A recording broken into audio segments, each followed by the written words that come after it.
చేస్తే మీరేం చేస్తారో చెప్పాలి కదా. పౌరుషం ఎవరికి ఉంది ఎవరికో తెలుస్తుంది కదా.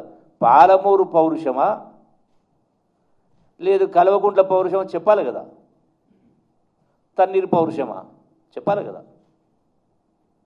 I stand by my word. నేను ఎప్పుడు కూడా తోక ముడుచుటోని కాదు, పదవులు కాదు నాకు ముఖ్యము, నా ఆత్మగౌరవం నాకు ముఖ్యము. ఏది పడితే అది రాసి ఏది పడితే అది మాట్లాడి చేస్తే నేను ఊకుండటోని కాదు. డెఫినెట్గా నేను నా సవాలుకు నేను కట్టుబడి ఉన్నా. మీ పౌరుషం ఏంది? మీరు రాజీనామాలు చేస్తారా ఏదో చెప్పాలి కదా. మీరు చెప్పి ఇప్పుడు ప్రశ్న చెప్పిన టైం ఇప్పుడు 11 అయింది, నా 5 గంటలు అంటే ఇంకా 6 గంటల సమయం ఉంది. ఈ లోపల మీరేం చేస్తారో చెప్పండి. చెప్పి ప్రెస్ మీట్కు సాయంకాలం 5 గంటలకు ఎక్కడది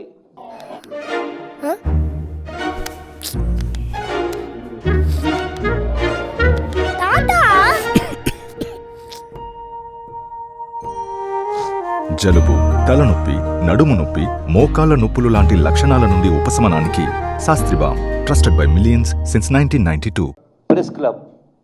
ప్రెస్ క్లబ్కు Somajiguda press club Somajiguda press క్లబ్కి వస్తా. నేను కట్టుబడి ఉన్నా. ఎందుకంటున్నా? టైం చెప్పంటే 4 గంటలుగా పోనీ 5 గంటలకు ఫైన్, 5ంటికి నేను వస్తా. మీరు దీనికి మీరు ముందు చెప్పాలా. ఏమని చెప్పాలి? 5 గంటలకు మేము వస్తున్నామని చెప్పండి. నేను రుజువు చేస్తే మీరేం చేస్తారు? నేను రుజువు చేయలేకపోతే నేను రాజీనామా చేస్తాను. మీరేం చేస్తారో చెప్పండి. సార్ నిన్న ఏం జరిగింది? నేను గాంధీ భవన్లో నాకు ఈరోజు నిన్న డ్యూటీ ఉండింది కాబట్టి వచ్చిన ప్రజల యొక్క దరఖాస్తు తీసుకుంటా ఉన్నా. అక్కడికి వెళ్ళి బయలుదేరామని. ఇంతలోపే అక్కడ ఉన్నటువంటి హరీష్ రావు అదేది టీఆర్ఎస్ భవన్కి వెళ్ళి అమరవీరుల స్తూపం కాడికి బయలుదేరిండు అన్నాడు. నేను ఇమీడియట్గా ప్రెస్ వాళ్ళకి చెప్పిన, నేను కూడా అమరవీరుల స్తూపం కాడికి వస్తున్నా అని చెప్పిన. సరే, ఈ మధ్యలోనే నాకంటే ముందు మంత్రులు మీటింగ్ పెట్టినారు అక్కడ. సో వాళ్ళు వెయిట్ చేసిపోయినారు, నేను వచ్చినాం. సరే, ఈ మధ్యలో అరెస్ట్ చేసినాడు.